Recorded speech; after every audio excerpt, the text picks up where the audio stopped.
for me to stall, weren't you? So I actually need to be careful on this one because this actually could scrape. This isn't up, there it goes. How y'all doing today, guys? I am in a Audi A4 from 2002.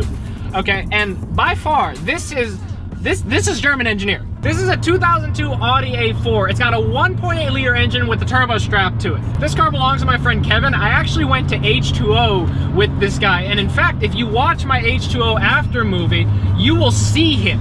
There's a clip that's like 2 or 3 seconds long that he's in. I'll play it for you guys right now. I'll tell you what, there's very, very little cabin noise, which is nice and not. The reason I say it's nice is because I can actually hear myself talk. The reason it's not is because I'm used to American cars that all you hear is noise. You put that thing in 4th gear at 80 miles an hour and all you hear is but I've never driven a German car. This is the first German car I've ever driven, and Kevin was joking about, he was talking about German engineering, and I can see why people say that. This is also the first all-wheel drive car I've ever driven. I've never driven an all-wheel drive car. The one thing Kevin told me to do was when you go through a turn, don't let up. I am not stalling this car.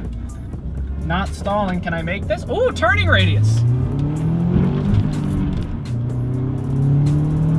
The car's putting down about 250 horsepower to the crank. It's on 19 pounds of boost right now. At H2O, it was only running 3 or 4 because the wastegate was like stuck open or something. So he was missing out on all this power when it's rainy outside. All-wheel drive car, rain. I can think of 2 things you do with that. 1 is burnouts, 2 is burnouts. All the gauges in this thing look great. The interior, you know, this is from 2002. So if you guys know anything about early 2000s, every early 2000s car had a terrible interior. Like, end of story, they were so bad. Like, look at any American car made from the early 2000s. It looks like they were just made out of plastic Tupperware and impact molding. It looked terrible, okay? Like, look at F-bodies. Nobody buys F-bodies because of their stunning interior or C5 Corvettes. No, people buy F-bodies because that has an LS motor and you can buy them for $5,500 now. This is the contrary. This has a very nice interior, and this is 2002. Like, this has a nicer interior than my Vet. I mean, that's kind of expected, but, you know, at the same time, like, this is really nice. With German cars, the stance culture is very, very prevalent with them. So, you know, VWs, Golf, stuff like that, people love to stance those cars. In fact, a very popular thing to do to VWs anyway, people put C4 Corvette rims on them. The saw blades, people love those things.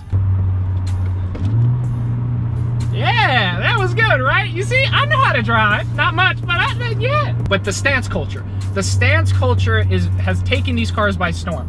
And I will say, you know, with this car is kind of a stance car. It's very low. It does scrape in places. Now, is that real practical for a daily driver?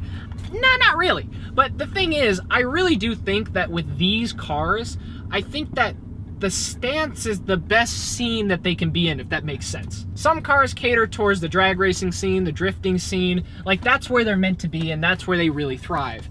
These cars, they always seem to thrive in the stance culture. You see them everywhere. You see Porsches everywhere. You see BMWs everywhere. You see these everywhere, these Audis. They're all over the place. You know, they look great. And you know, for the people that say, oh, I hate stance cars, let me tell you, I think the concept is stupid. Why would you? In fact, there's one going by right now. It's stupid, a stance Integra. I think it's one of the dumbest things you could possibly do to a car, especially when you do stuff like a guy named Killionaire, the guy at H2O last year who basically got his FRS towed and now had to sell it because of all the lawsuits behind it. Kevin set this car up pretty well. You know, he's got a whole bunch of stickers on it, you know, but that's just his personality. Like, I mean, you talk to him, all the stickers make sense. And the rims that he's got on this car, now granted, this car is stanced, but it's not like uber stance. Like, I'm talking like uber low where the wheels are like this. Like, no, it's not like that. It's an aggressive stance and it makes the car look very good. However, it's still drivable. Like, you could drive this every day, and he does. I'm actually gonna make sure real quick that the microphone that I put in is still on.